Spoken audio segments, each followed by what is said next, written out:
안녕하십니까? 벌써 5째 날이 되었습니다. 오늘 이 시간에 함께 하나님의 말씀을 읽음으로 시작하고자 합니다. 하나님의 말씀 디모데후서 3장 1절로 5절입니다.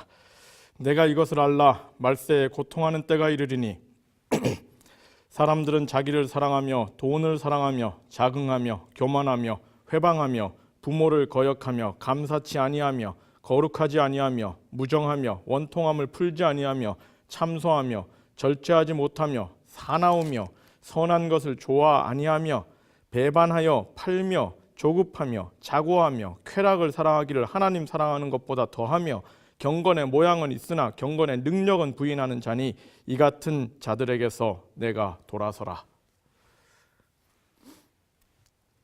돌아서는 일이 있기를 바랍니다. 돌아서고 새로운 방향으로 걸어가는 결심이 있는 이번 한 주가 되기를 바랍니다. 다음 성경절은 베드로후서 3장 10절로 12절에 있는 말씀입니다. 그러나 주의 날이 도적같이 오리니 너희가 어떠한 사람이 되어야 마땅하냐? 거룩한 행실과 경건함으로 하나님의 날이 임하기를 바라보고 간절히 사모하라.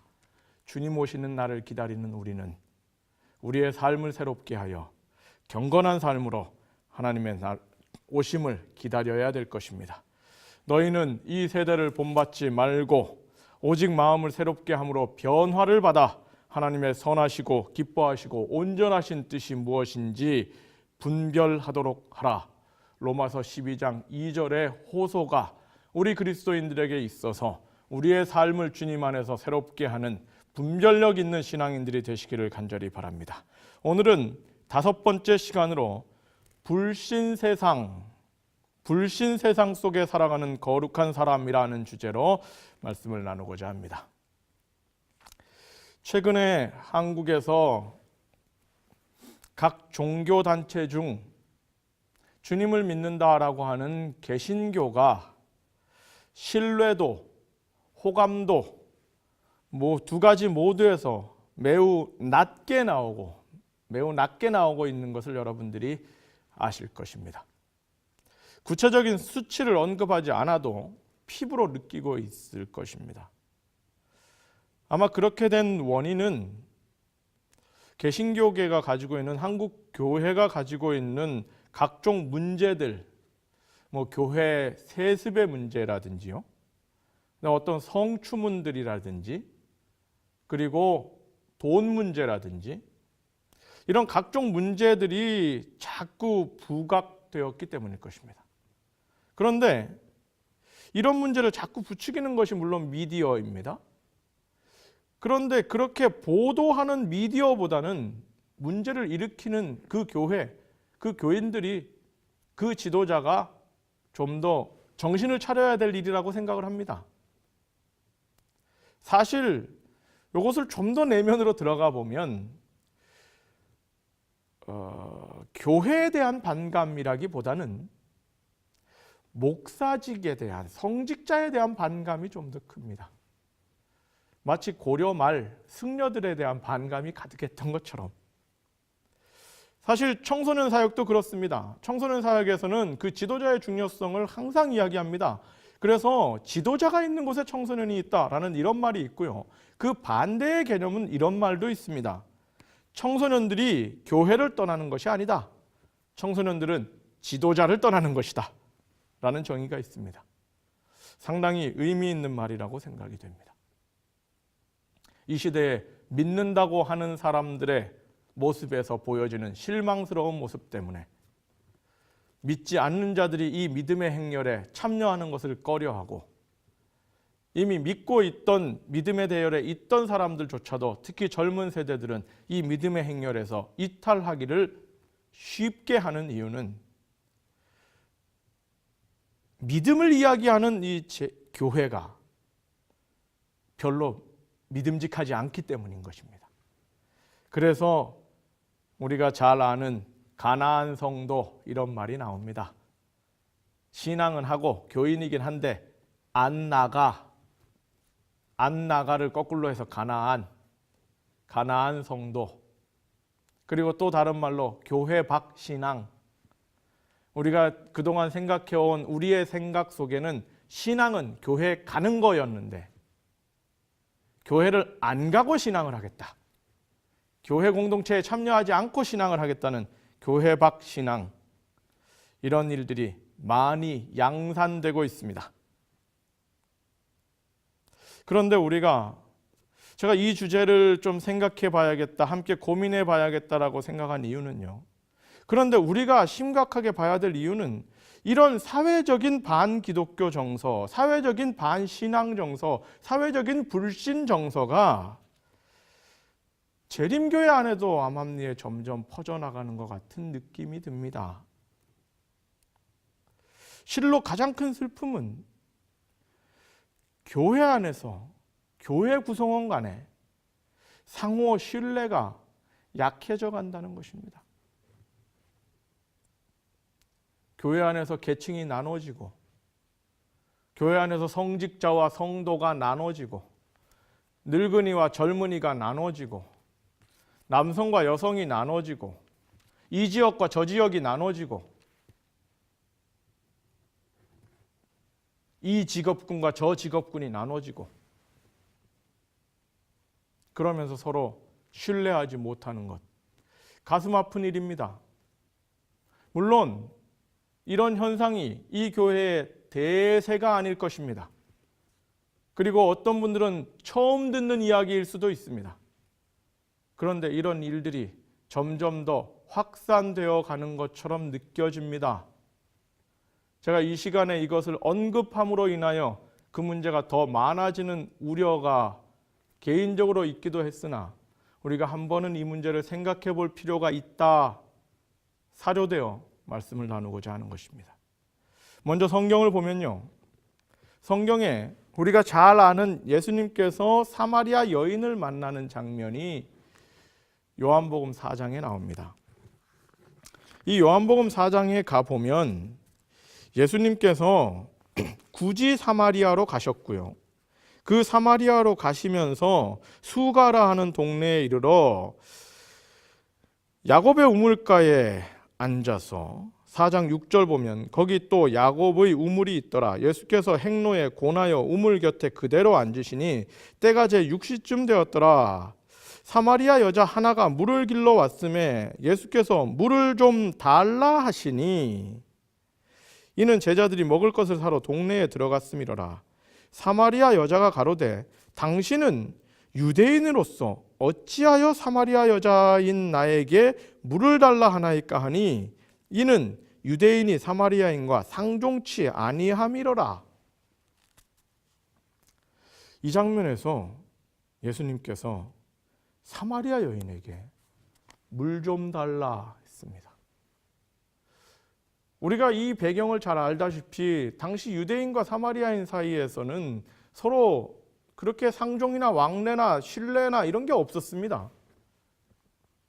그런데 예수님께서 사마리아 여인에게 물을 좀 달라 하자 오히려 그 말을 들은 사마리아 여인이 먼저 놀라는 것입니다. 당신 유대인인 것 같은데 어떻게 나한테 물 달라고 하십니까? 그 말은 무엇이냐면 제가 물 줄 일이 있겠습니까? 제가 유대인인 당신에게 무슨 물을 주겠습니까? 도대체 무슨 생각하셨길래 나한테 그걸 달라고 하시는 겁니까? 이렇게 묻는 거죠. 그런데 이 성경 구절을 어디를 찾아봐도 예수님께서 이 여인에게 이 여인이 물을 줄까 말까 의심하면서 웬만하면 줬으면 생각하는 마음에 뭐 좀 더 공손하고 이런 표현은 없습니다.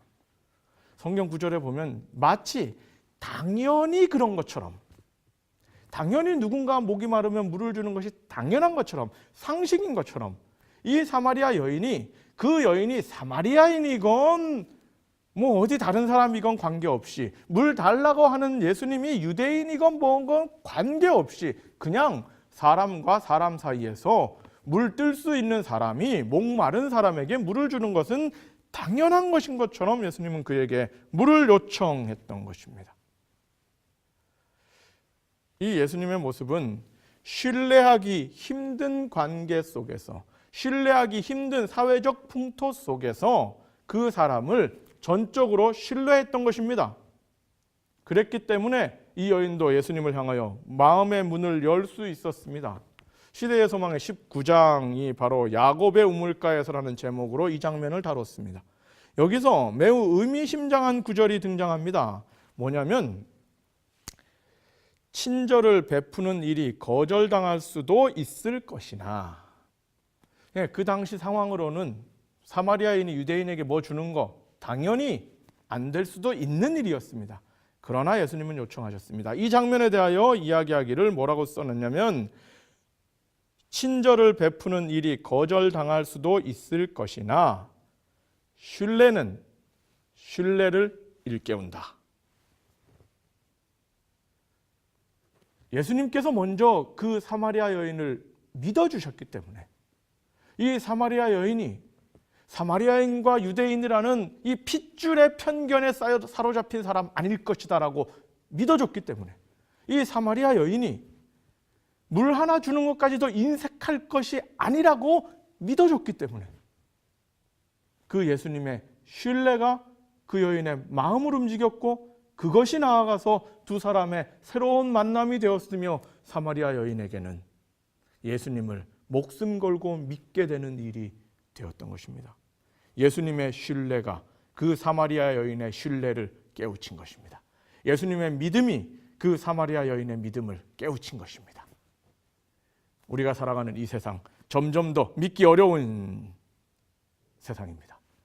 믿지 못할 이야기들이 점점 많아지고 있습니다. 신뢰하기 어려운 일들이 점점 많아지고 있습니다. 흉흉한 소문들이 점점 많아지고 있습니다.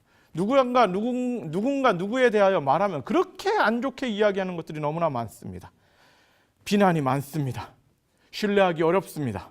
그런데 예수님은 이 사마리아 여인과의 만남 속에서 신뢰는 신뢰를 일으킨다라는 모습을 보여주셨습니다. 이 얼마나 멋있는 말입니까? 믿음은 믿음을 일으킨다. 신뢰는 신뢰를 일으킨다. 여러분의 가정에서 먼저 믿어주시는 사람이 되셔서 여러분의 가정에도 서로에 대한 믿음이 돈독한 가정이 되길 바랍니다. 여러분의 교회에서도 먼저 믿어주는 사람이 되셔서 여러분의 교회도 믿음의 공동체 안에서 함께 신앙하는 식구들 안에서 믿음이 돈독한 교회가 되기를 간절히 바랍니다. 우리가 서로 믿어야, 우리가 하나님을 믿듯이 서로에 대하여 믿고 존중하고 신뢰해야 세상도 우리를 믿어주는 것입니다. 우리는 자주 이 배신당함의 아픔이 있기 때문에 사람을 믿지 못합니다.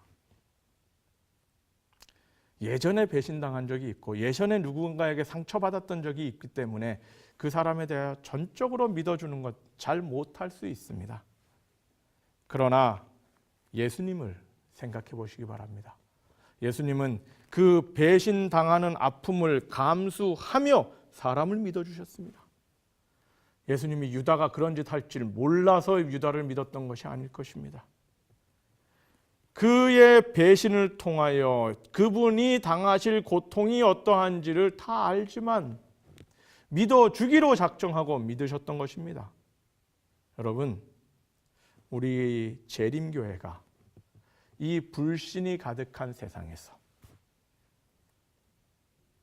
믿기 어려운 세상에서, 안 믿는 것이 당연한 세상을 살아가지만 우리 재림교회는 믿어주는 사람들이 되시기를 간절히 바랍니다. 먼저는 우리가 믿을 만한 사람이 되어야 할 것입니다. 재림교회의 가치는 정직입니다. 말씀 앞에서 정직한 것, 하나님의 말씀 앞에 정직하게 그 말씀 그대로 순종하겠다, 정직하게 내 삶을 변화시키겠다라는 각오, 의지, 행동, 이것이 재림교회를 만들어 왔고 우리를 지금 이곳까지 이끌어온 것이 바로 말씀 앞에 정직입니다. 누가 뭐라 해도 말씀을 그대로 정직하게 믿겠다는 의지가 어쩌면 우리의 자존심입니다. 말씀 앞에 정직한 그 정직의 모습 그대로 사람들 앞에서도 정직하고 세상 앞에서도 정직한 교회가 되어야 할 것입니다. 이 부조와 선지자에서요, 아브라함을 부르심, 아브라함이 좀 가끔 거짓말했었죠. 그 장면에 대하여 부조와 선지자 11장은 이렇게 표현합니다. 그는 사라가 자기 어머니의 딸은 아닐지라도 자기 아버지의 딸이었으므로 그를 누이라고 하는 것이 거짓말하는 죄가 아니라고 생각하였다. 그러나 이같이 그들 사이에 진정한 관계를 은폐하는 것은 기만이었다. 엄격한 정직에서 벗어나는 것은 하나님의 승인을 받을 수 없다. 엄격한 정직에서 벗어나는 것은 하나님의 승인을 받을 수 없다. 엘렌 화이트 부인이 리뷰 앤 헤럴드에 1896년에 기록한 내용 중에 이런 구절이 있습니다. 정직과 술수는 조화되지 않는다. 술수가 정복되고 진리와 정직이 다스리는 입장에 놓이든지 아니면 술수가 다스리는 입장에 서서 정직이 지도하는 일이 그치게 되든지 이 둘은 동행할 수 없다. 그 둘은 결코 의견의 일치를 볼 수 없다. 정직과 술수는 함께할 수 없다. 우리는 정직할 필요가 있습니다. 우리 재림교회 역사에 보면 정직한 것 하나로 한 지역의 교회가 서는 장면이 나옵니다. 우리가 잘 아는 우리 믿음의 선조 중에 조셉 베이츠가 있었죠. 그가 1852년 전도회를 하고 그 다음에 또 전도회를 하고 이 전도를 하던 중에 우리 역사에서는 2차 미시간 전도라는 표현이 있는데요. 미시간 지역 전도를 위하여 조셉 베이츠가 배틀크릭이라는 동네로 갑니다. 그 배틀크릭이라는 동네에서 조셉 베이츠가 전혀 재림기별이 전해지지 않은 이 배틀크릭이라는 지역에 어떻게 재림기별을 전할까 고민하다가 그가 동네 사람에게 묻습니다. 이 동네에서 가장 정직한 사람이 누굽니까? 라고 묻습니다. 그랬을 때 어떤 사람이 이 동네에서 정직이라면 무조건 데이빗 휴잇이다. 데이빗 휴잇은 무조건 정직하다고 우리가 믿는다. 라는 말을 듣고 조셉 베이츠는 그 데이빗 휴잇의 집을 찾아가서 그 집의 문을 두드립니다. 그리고 데이빗 휴잇에게 정직한 마음으로 하나님의 기별을 전하고 재림 기별을 전합니다. 일상의 삶이 정직했던 데이빗 휴잇은 하나님의 말씀 앞에도 정직했습니다. 그래서 그는 재림교인이 되기로 마음먹었고 그 데이빗 휴잇 덕분에 배틀크릭 전 지역의 재림기별이 전파되게 된 것입니다. 지금도 배틀크릭 공동묘지에 가면 데이빗 휴잇이 그곳에 잠들어 묻혀 있습니다. 그리고 그의 묘비에는 마을에서 가장 정직한 사람이라고 쓰여 있습니다. 그가 재림교인입니다. 재림교인이 이런 사람이 되어야 합니다. 우리가 우리의 삶에서 이 불신이 가득한 세상 속에서 가장 믿을 만한 사람 되는 것, 이거 우리에게 필요한 일이라고 생각이 됩니다. 또 하나 우리가 더 생각해 볼 것은 믿어주는 사람이 좀 될 필요가 있습니다. 여러분, 이게 믿어준다는 것, 이거 무엇을 의미하는 걸까요? 성경에 보면 이런 적이 있죠. 예수님의 제자였던 베드로도 예수님을 믿지 못해서 예수님 따라다니다 말고 도망간 적이 있죠. 그렇게 갔던 베드로를 예수님이 다시 찾아가시잖아요. 그리고 예수님께서 찾아가서 예수님 버리고 도망가서 그렇게 다시 어부되겠다고 그물질하고 있는 베드로에게 예수님께서 이야기하기를 오른편에 그물을 던져봐라 라고 이야기를 합니다. 여러분, 이때 베드로가 그 오른편에 그물을 던질 때 내가 오른편에 그물을 던지면 주님의 말씀이므로 고기가 잡힐 것이라고 믿고 던졌습니까? 아닙니다. 오히려 짜증을 부렸습니다. 밤새 잡아봤는데 아무것도 없었어요. 이거 안 될 일이에요. 그러나 당신께서 말씀하시니 한번 해보겠습니다 하고 던졌습니다. 즉, 베드로는 주님께서 말씀하시면 무조건 된다라는 신뢰가 있어서 그렇게 한 것이 아니고요. 그냥 안 될 것 같지만 그냥 말씀을 한번 들어봐 주겠다는 생각으로 던졌고, 그런데 그것이 그에게 있어서 순종이었기 때문에 그 순종이 연결되어 실제로 고기를 잡게 되었고, 그것 때문에 그에게 드디어 믿음이 생긴 것입니다. 즉, 믿기 때문에 행동한 것이 아니라요, 믿기 때문에 순종한 것이 아니라 그것보다 먼저 순종했을 때 믿음으로 연결되었습니다. 행동했을 때 믿음으로 연결되었습니다. 이것이 예수님을 따르는 사람들의 마음에 믿음이 생기는 일입니다. 실제로 우리 교회도 그렇지 않습니까? 우리 교회에 아마 올해도 새로 침례받고 교인이 된 사람들이 있을 것입니다. 그런 분들에게 한번 물어보십시오. 그분들이 다 공부해서 다 확인이 되어서 재림기별에 대해서 다 믿을만 하고 내가 믿기로 작정했으므로 교회를 다니는 사람들이 얼마나 됩니까?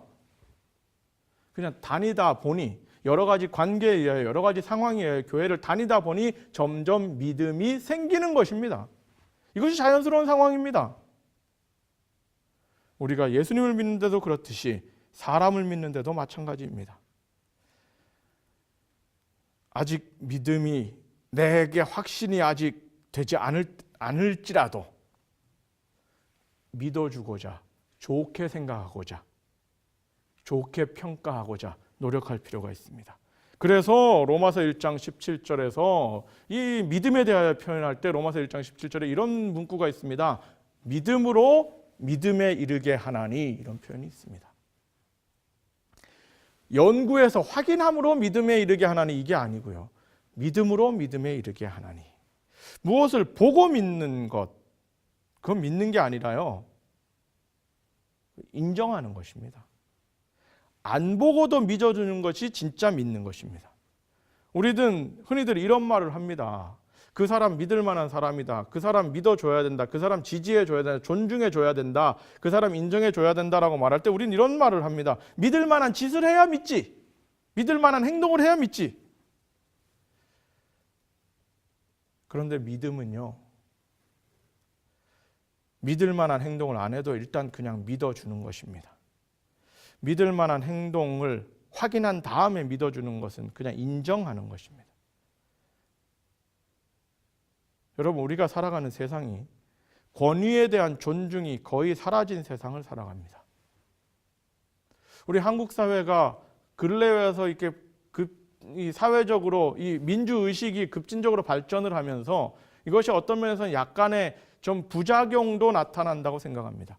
무조건 공동체 질서 안에서 세워진 권위에 대해서는 일단 무조건 깔아뭉개고 보는 정서들이 자꾸 생겨나고 있습니다. 여러분, 이거는 그렇게 그리스도인다운 정신이라고 볼 수 없습니다. 권위에 대한 존중, 직임에 대한 존중 필요합니다. 성경에 보면요, 사도행전 23장에 보면 사도 바울이 공회에 붙잡혀가게 됩니다. 공회에 붙잡혀가서 자기 믿음에 대하여 증언했더니 공회에 있던 어떤 한 사람이 그 입을 때려라 라고 말을 합니다. 그랬더니 사도 바울도 뭐 성질이 있는 사람이었는지 이 회칠한 무덤 같은 인간아 하면서 그 입을 때려라 라고 말한 그 사람을 사도 바울도 공격합니다. 그랬을 때 옆에 어떤 사람이 이렇게 말합니다. 네가 감히 우리 공동체가 뽑아놓은 대제사장에게 함부로 말하느냐? 라고 얘기했을 때 이 28장 4절 5절에 가면요, 바울이 얘기하기를 아, 그렇습니까? 제가 그 사람이 제사장인 줄 몰랐습니다. 이렇게 표현합니다. 그리고 그 주제는 다른 주제로 넘어갑니다. 이 말은 무엇입니까? 바울이 자기를 향하여 엉뚱한 이야기를 하고 잘못된 지도를 하고 있고 뭔가 당시 이스라엘 신앙 공동체를 잘못 이끌어가는 정점에 있었던 당시 대제사장이었던 그 이름 아나니아라는 그 사람에 대해서도 그 사람이 바울을 향하여 공격적인 자세로 그 입을 쳐라라고 말할 때 바울이 그 사람을 향하여 너나 똑바로 하시오 이런 말 한 것 아니고요. 당신은 어떤 문제가 있느냐를 이야기한 것이 아니라 아, 당신이 대제사장이군요 라고 인정하고 존중하는 자세를 보입니다. 우리가 우리의 삶을 통해서 우리 재림교회 공동체를 잘 유지해 나가기 위해서 어쩌면 우리도 좀 더 냉정할 필요가 있습니다. 우리는 자주 이렇게 떠도는 소문에 대하여 너무 감정적으로 대응할 때가 많습니다. 그럼 제가 보기에는요, 그러지 마시고 소문에 대해서도 냉정해야 됩니다. 소문 중에 그냥 남들이 남에 대해서 함부로 얘기하는 그런 얘기 중에 대부분은 사실이 아닌 것들이 많습니다. 냉정하게 대응해야 됩니다. 그리고 소문이 아니라 확인된 팩트에 대해서, 확인된 사실에 대해서도 또한 냉정하고 단호할 필요가 있습니다. 그런데 우리 공동체가 이상하게 소문에 대해서도 냉정치 못하고 함부로 휩쓸리는 경우가 있고, 확인된 사실에 대해서도 냉정하지 못하고 대충 유야무야 넘어가는 상황도 있고, 이런 것들이 다 좋지 못한 모습일 거라고 생각이 됩니다. 우리가 우리의 공동체에서 어떤 지도자에 대하여, 교회의 장로님에 대하여, 교회의 어떤 함께 신앙하는 교회 집사님에 대하여, 교회의 목사님에 대하여, 교단의 지도자에 대하여 누가 어디서 무슨 얘기들을 할 때 너무 쉽게 흔들리는 것이 아니라 그 직임에 대한 존중의 자세를 우리가 가질 필요가 있습니다. 심판은 하나님께서 하십니다. 그 심판의 영역이 하나님의 영역이라는 것을 믿고 존중하며 하나님의 뜻을 잠잠히 기다리는 것이 어쩌면 우리의 삶의 모습일지도 모릅니다. 계속해서 남을 비난하고 불신을 조장하는 사람이 결국 잘 되지 못합니다. 우리는 그것을 경험으로 압니다. 그런데 그것은요, 그냥 그 사람이 잘 살 수 있는데 하나님이 갑자기 핍박하셔서 하나님이 벌 주셔서 그런다, 이런 것보다는요, 그것도 나름의 이유가 있습니다. 여러분 생각해 보십시오. 항상 남의 부족함을 캐내서 그걸 자꾸 떠들고 말하고 그런 사람이 주변에 좋은 기운을 전달할 리가 있겠습니까? 남의 안 좋은 것도 좋게 말하는 것이 그리스도인의 본래의 모습이고 마땅한 모습일진데, 오히려 조금만 안 좋아도 더 크게 안 좋은 것처럼 말하고, 그냥 괜찮은 것도 문제인 것처럼 이야기하고, 문제인 것은 더 큰 문제인 것처럼 이야기하고, 그렇게 안 좋은 것을 좀 더 좋은 것을 좀 더 안 좋은 것으로, 보통인 것도 안 좋은 것으로 자꾸 왜곡하는 말과 그런 소문을 자꾸 퍼뜨리는 사람이, 그런 자세로 사는 사람이 그 삶이 순탄할 수 있겠습니까? 여러분, 우리가 우리 공동체 안에서 하나님을 믿듯이 사람을 믿어주고 신뢰해주는 공동체가 되기를 간절히 바랍니다. 하나님께서 그분의 뜻대로 세워진 직임들에 대하여 존중해주는 마음을 가질 필요가 있습니다. 물론 그 받은 직임들이 더 잘해야겠죠. 그러나 우리도 함께 그것을 존중할 필요가 있다고 생각합니다. 교회증언 5권 590쪽에 이런 표현이 있습니다. 냉랭한 불신이 그대의 영혼을 하나님께로부터 떠나게 하지 말고 그분의 사랑이 그대의 마음의 재단에서 불타게 하라. 냉랭한 불신으로 누구를 비난하고 누구를 비꼬고 누구를 조롱하고 어떤 사람을 안 좋게 이야기하는 것이 우리의 말에 있기보다는 그리스도의 사랑의 뜨거움으로 다른 사람의 아픔을 덮어주고 다른 사람의 문제를 덮어주고 주님 앞에 기도해주고 하나님께서 그 일을 해결해 주시기를 바라고 하나님의 뜻을 잠잠히 기다릴 수 있는 것, 이것이 우리가 해야 될 마땅한 그리스도인의 자세일 것입니다. 하나님의 사업을 이루는 데 있어서 실망적인 생각을 결코 용납하지 말라. 의심의 말은 한마디도 하지 말라. 그러한 말은 그것을 얘기하는 사람들과 듣는 사람들의 마음에 뿌려진 씨와 같아서 실망과 불신의 수확을 거두게 한다 라고 하윗부인의 서신에 기록하고 있습니다. 여러분, 우리가 살아가는 이 세상이요, 점점 더 정보가 오픈이 되고 소통이 쉬워지고 SNS가 활용되고 이러면서 모든 사람들이 다 하고 싶은 말을 다 할 수 있는 세상입니다. 그런데 모든 사람들이 다 하고 싶은 말을 다 한다고 해서 그 모든 말이 다 사실은 아닌 것입니다. 그리고 다 들어야만 될 일도 아닌 것입니다. 우리는 우리의 귀를 씻는 마음으로 옳은 것을 가려듣는 자세가 필요합니다. 냉정한 마음으로 잘못된 확인되지 않은 소문들에 대하여 냉정한 자세를 가지며 확인된 일들에 대하여 또한 냉정한 자세를 가질 필요가 있습니다. 여러분, 예수님께서 사마리아 여인에게 보여주셨던 신뢰, 믿음, 존중, 그것은 그대로 예수님께로 다 돌아왔습니다. 신뢰는 신뢰를 일깨웁니다. 우리 재림교회가, 우리 한국의 재림교회가 장로님은 집사님을 더 믿어주고, 목사님은 장로님을 더 믿어주고, 장로님은 목사님을 더 믿어주고, 집사님들은 장로님들을 더 믿어주고, 서로를 더 믿어주고, 챙겨주고, 도와주고, 인정해주고, 존중해주고, 사랑해주고, 이런 것들이 점점 더 많아져서 우리 공동체가 정말 믿음의 공동체 되기를 간절히 바랍니다. 우리가 하나님 믿듯이 사람도 믿어줄 수 있는 사람들, 그렇게 해서 우리 공동체에 사랑이 가득하고 믿음이 가득할 때 우리 안에 있는 이 믿음을 다른 사람들이 보고 배우며 우리 공동체가 점점 더 확장되어 갈 것입니다. 여러분, 신뢰는 신뢰를 일깨웁니다. 믿음은 믿음을 일깨웁니다. 하나님에 대하여 믿듯이 사람에 대하여서도 좀 더 믿어주고 존중해주는 말을 하고 그런 생각을 가지고 넉넉한 마음으로 상대를 봐주고 많은 사람들을 봐주는 믿음의 사람들이 되시기를 간절히 바라며 오늘의 말씀을 마치겠습니다.